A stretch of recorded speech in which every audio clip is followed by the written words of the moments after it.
Greetings, my fellow humans, reptiles, and whatever lives in the sewers of New York. I had to tamper with my original video because YouTube decided that I am...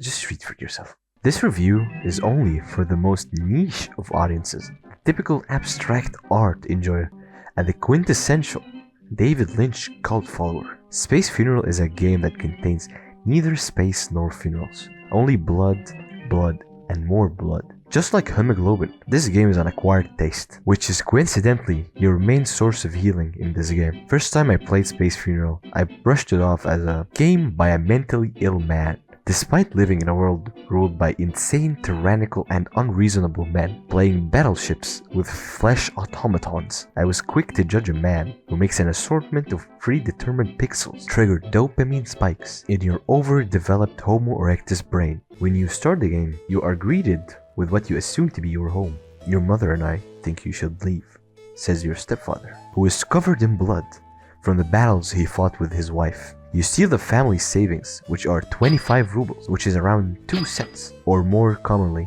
1 million Venezuelan bolivars. After that, you leave your family forever. This event has caused you so much trauma that you spend the entire game weeping and crying profusely. Let's talk about the elephant in the room. Rust, what am I looking at exactly? What the fuck is this? To put it bluntly, this world is fucked. It was once normal as any RPG Maker default world, but the developers tampered with their pirated version of RPG Maker. Please, don't pirate any software. That is considered theft by our corporate overlords, and I do not condone it. This game features such tracks as Moonlight Sonata by Ludwig Beethoven and Them Bones by Alice in Chains, which are great additions to this video game. If you question the legality of using copyrighted tracks in this scenario, I'm afraid you might need to find new hobbies.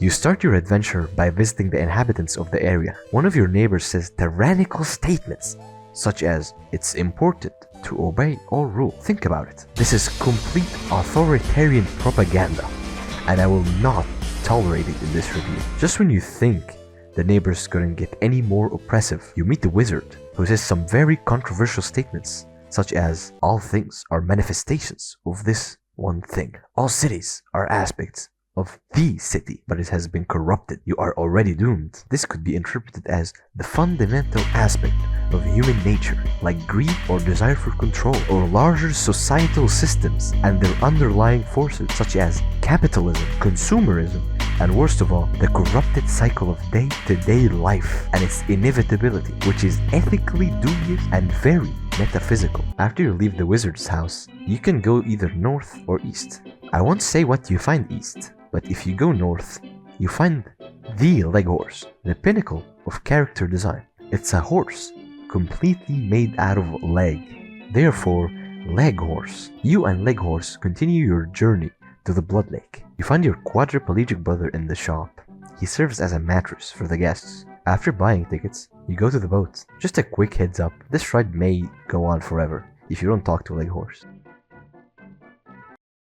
When the low, heavy sky weighs like a lid on the spirit, aching for the light, and when, embracing the horizon, it pours on us a black day which is sadder than any night. Every corner oozes hemoglobin as you continue your descent toward the Imperial Wizard. I am Wizard Grum. I understand you have a question for me. It's too late for you.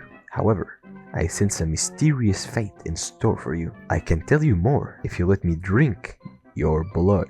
Please make him drink all your blood, and make sure you didn't save at any point in time. Now this is spoilers territory. I advise you to go play the game. You will really like it.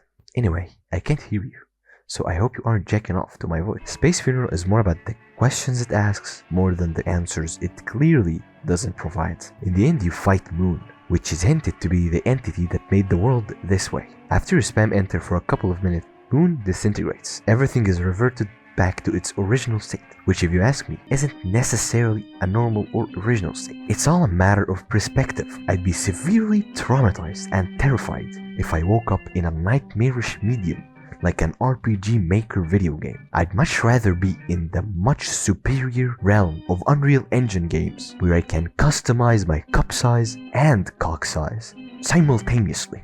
This game heavily leans into self-indulgent speculation, also formerly known as philosophy. Space Funeral isn't about saving the world, it's about embracing the absurd. It's a very vague game with a very nice art style once it grows on you. I was planning on having a critique section in the script, but it's a very unique old ass game. It's a bit difficult to critique without sounding like a complete dumbass, so I won't bother. It's a very short game that also inspired many more autistic games. You can download it for free on itch.io. I'll have the link in the description below. I have a couple more of these videos cooking, so stay tuned. Join the Discord or the free Patreon. And whatever you do, please stay civil and sane out there. Godspeed.